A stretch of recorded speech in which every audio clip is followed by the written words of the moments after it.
Julie, where are you? Huh? Oh, hey, sweetie. I'm just at the shops getting some food for dinner. There were a few things that I was missing, and I wanted to make your favorite meal tonight. I have quite a big announcement, and I thought it would be nice to have dinner together first. Uh-huh, fine. But how many times have I told you to make sure that the house is spotless before I come back home from work? Huh? What do you mean? I think the house is pretty clean already. What on earth gave you that impression? The fact that I've cleaned it today? Well, you've done a pretty poor job. I'm sick and tired of telling you time and time again to clean the house. As my wife, you should do as I tell you. Not to mention that it's pretty much the only job you have all day. You don't even work, unlike me.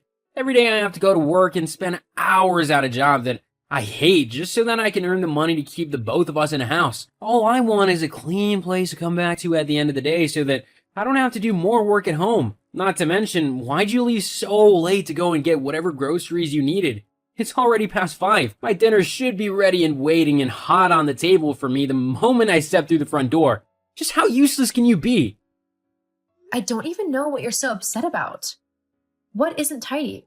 Because I know that I've cleaned the house today, so there's absolutely nothing for you to be mad about. Oh, you've tidied it all, huh? Then why is there a dirty plate and mug right by the sink? That doesn't scream tidy and clean to me.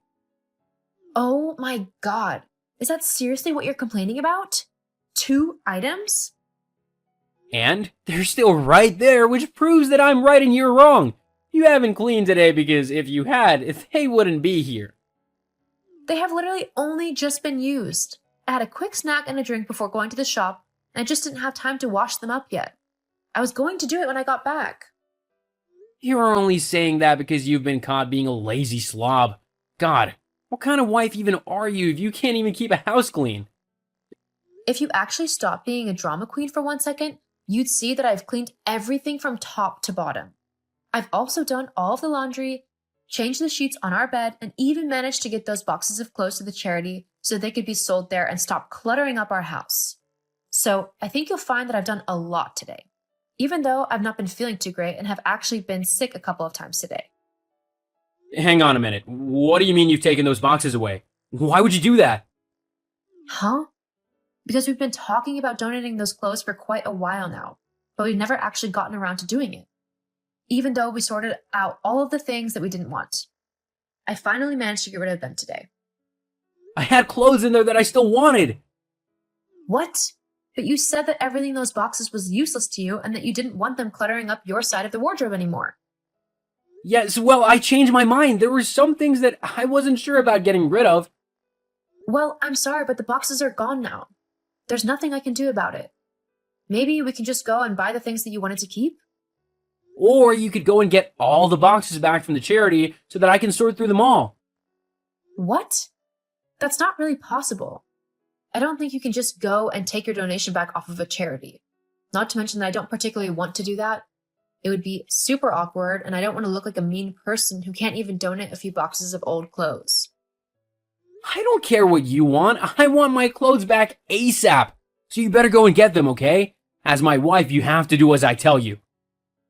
If you're so bothered about your clothes, why don't you go and get them? No, I've been working hard all day long, earning the money to keep us both alive with a roof over our head. I shouldn't have to go out and sort out your messes. You need to set things straight with the charity and get my things back. That's the least you can do. But I don't want any of your excuses. Just give me my things back. that's not fair. The only reason why I got rid of them was because you said that you were sick and tired of all the boxes in the way. I even asked if you were sure about everything you were getting rid of, and you said you were. You said to stop bothering you about it and to just get rid of it all. So I did.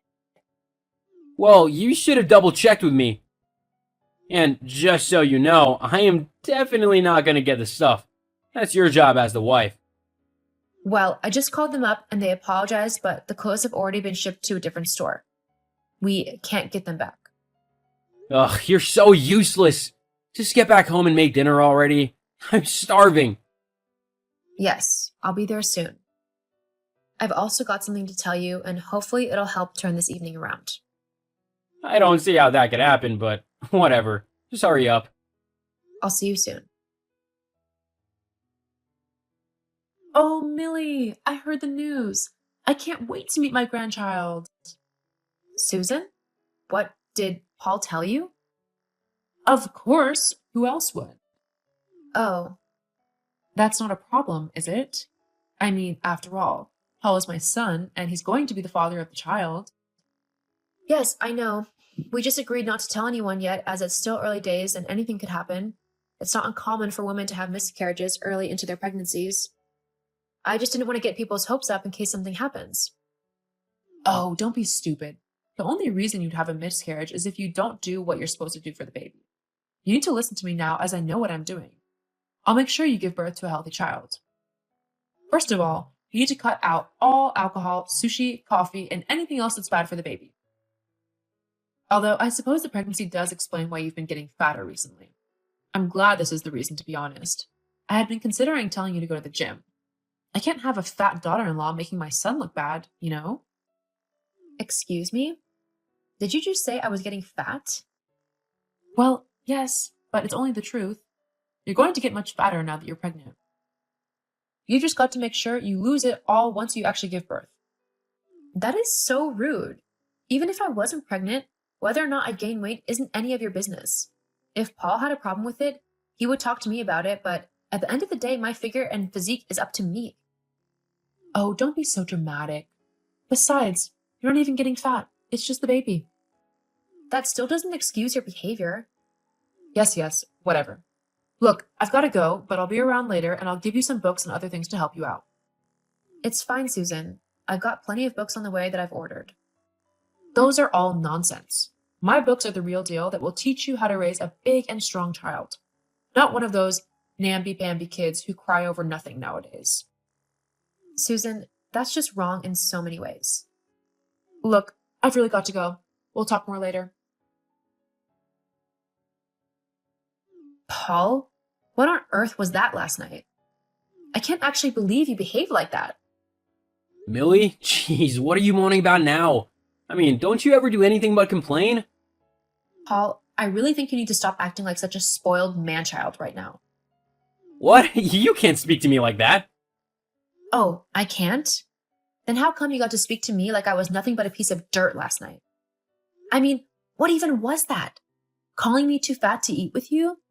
Even the waiter was appalled at what you said and that you ordered me a salad instead of what I wanted. You do realize that I'm 6 months pregnant, don't you? My stomach is going to be getting bigger than it is right now, and I'm definitely not going to stop eating just because you're too stupid to understand the process of pregnancy. Being pregnant means you put on a little bit of weight. I know that, but you don't need to blow up as big as you have. You could definitely do with losing a few pounds. You look completely unattractive. I can hardly stand being seen in public with you because of how fat you are.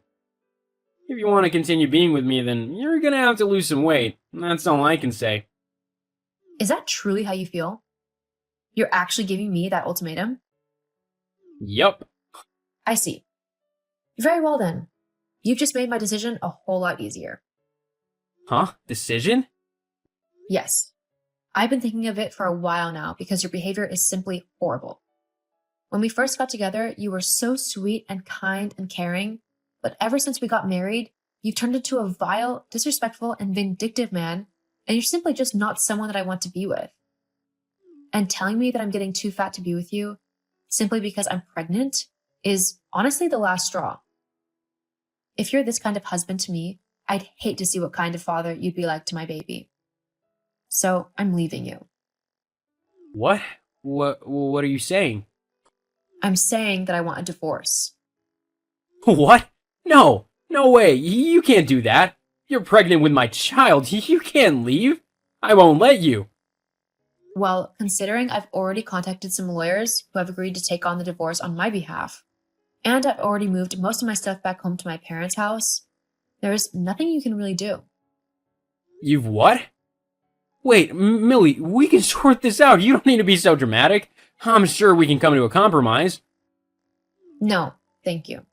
I've given you plenty of chances to talk to me, and all you've ever done is be rude and demeaning to me. I've had enough, and I'm definitely not going to let you do the same to my child. The papers will be in the mail for you. Hang on, please, Millie. If you do this, then there's no chance that we'll ever get back together. Just know that I won't take you back, no matter how much you beg me to. I promise that I won't. You'll have to suffer being a single mother. I don't mind that. Anything is better than being with you. Please, Millie. And just so you know, I'm going to go and treat myself to a great big delicious cookie and a glass of chocolate milk. And I'm not going to care about how I look because I'm happy with the fact that I'm carrying a wonderful child inside of me, and I want them to be happy and healthy. Goodbye, Paul. I did get my divorce from Paul, though it did have to be taken to court as he refused to sign the papers. Luckily, the judge ruled in my favor as he, too, thought that the way Paul treated me had been horrible. Paul was also ordered to pay me child support, which has helped me get everything ready for the arrival of my little boy, Sammy. I'm currently living with my parents, but they both love me greatly and are actually excited to become grandparents.